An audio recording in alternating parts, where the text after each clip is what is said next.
దేవుడు చెబుతున్నటువంటి సాక్ష్యం ఏమంటే, నీ క్రియలు నేను ఎరిగి ఉన్నాను.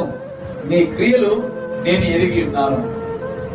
ఈ క్రియలు, నీ క్రియలు ఎలాంటియో, నీ హృదయ ఆంతరంగంలో పరిస్థితులు ఎలాంటియో అది నీకు నీ పక్క వారికి తెలియకపోయినా, లేకపోతే నిన్ను కట్టుకున్న భర్తకు తెలియకపోయినా, లేకపోతే నీ భార్యకు తెలియకపోయినా, నీ బిడ్డలకు తెలియకపోయినా, నీ హృదయ ఈ యొక్క క్రియలు తెలియకపోయినా దేవునికి మాత్రం స్పష్టంగా తెలుస్తాయి.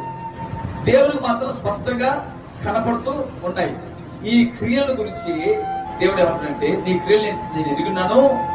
నీకు కొంచెమైన, నీ శక్తి కొంచెమైనా, నీ యొక్క భక్తి నీకున్నది కొంచెమైనా, దాన్ని జాగ్రత్తగా పట్టుకొని నన్ను వెంబడిస్తూ ఉన్నావు, నన్ను అనుసరిస్తున్నావు.